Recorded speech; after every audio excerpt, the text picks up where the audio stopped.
নমস্কার সকলকে। আজকে আমাদের ছাত্র ছাত্রীদেরকে নিয়ে কবাডি খেলা হচ্ছে। সবাই খেলবেন তো? জিতবেন তো? একদম। চলুন শুরু করুন, স্টার্ট। হ্যাঁ হ্যাঁ, আপনারা ফার্স্টে।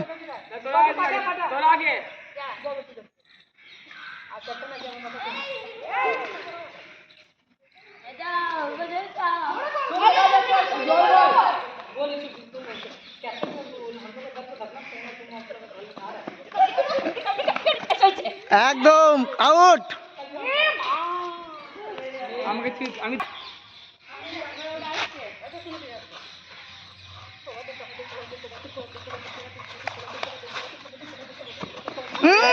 জান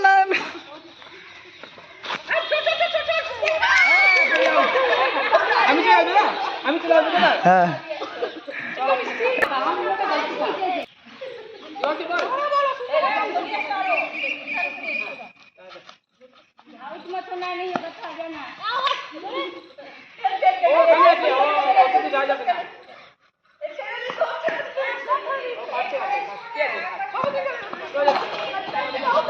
চলুন।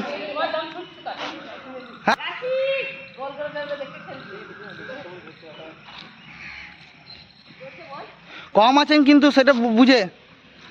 আপনারা হাত ছাড়ছেন কেন? হাত ছাড়লে কিন্তু আউট হয়ে যাবে। আপনারা ভুল করছেন তো। আপনারা কতটা আসতে পারবেন জানেন? আসুন। হ্যাঁ, আউট আউট। ওই যদি আস্তে আস্তে খেলুন, কোনো ইয়ে করেন না, লেগে টেগে যেন না যায়। খুব সুন্দর খেলছে আমার ছাত্রছাত্রীরা, সব বাচ্চা হয়ে গেছে। আজ জিতবে এই কবিতাজি। খুব সুন্দর, খুব ভালো।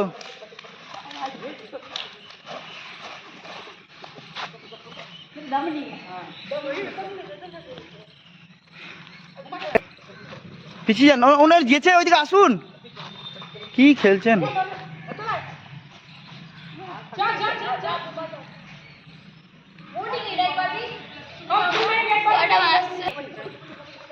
দেখ,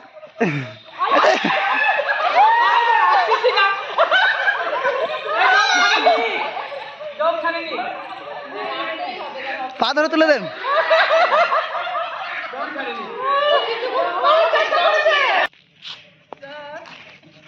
ধর ধর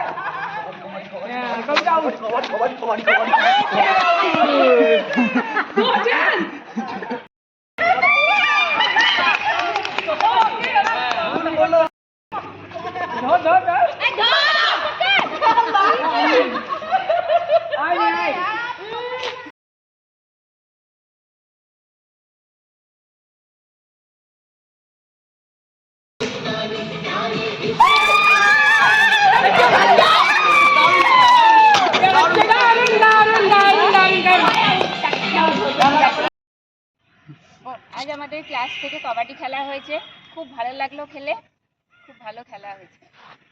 আজকে আমরা স্যার বললো আজকে কবাডি খেলো, তো আমরা কবাডি খেলে খুবই এনজয় করলাম। আমরা পুরো ফ্ল্যাশব্যাকে চলে গেলাম, মনেই হলো না কি আমরা এখন মানে ছেলে মেয়ের মা হয়েছি। আমরা নিজেকেই ছেলে মেয়ে ভেবে খুব দারুণ খেলেছি, আর একদম ভুলে গেছি পড়ুক লাগুক কিছুই হোক, কিন্তু আমরা নিজের টিমকে জিতাবই, এই মানে ভাবনাটা আমাদের ভিতরে চলে এলো। আর খুব এনজয় করলাম, খেলেছি আমরা, খুব সুন্দর খেলেছি। আর মনের ভিতরে একটাই ধারণা আসে বারবার, hip hip hurray, hip hip কত কিছু বাবার পরও লাস্টে আমার টিমটা হেরে গেল। কেন কি আমাদের কন্টেস্টেন্ট কম ছিল, কিন্তু তাও এনজয় আর চেষ্টা করেছি। আমার টিমের ক্যাপ্টেন বিপাশা কিছু বলবে? ক্যাপ্টেন আমরা ভীষণ এনজয় করেছি, একদম ছেলেবেলায় ফিরে গেছি, মনে হচ্ছে যেন স্কুলে কবাডি খেলছি। দারুণ ভাবে এনজয় করেছি এবং টিমকে জিতিয়েছি। আমরা টিম জিতেছি, সবাই জিতেছে আজকে, সবাই জিতেছে। সুনীতি জি কিছু বলবেন? সুনীতি স্কুলে কবাডি খেলছি, সুনীতি লেগে গেছে, দেখুন কথাটা। তবু আমরা মনে হচ্ছে যেন আমরা স্কুলে খেলছি, একদম সবকিছু ভুলে দারুণ ভাবে এনজয় করলাম। অনেক থ্যাংক ইউ স্যার। আমরা খেলা চলো চলো, ধন্যবাদ।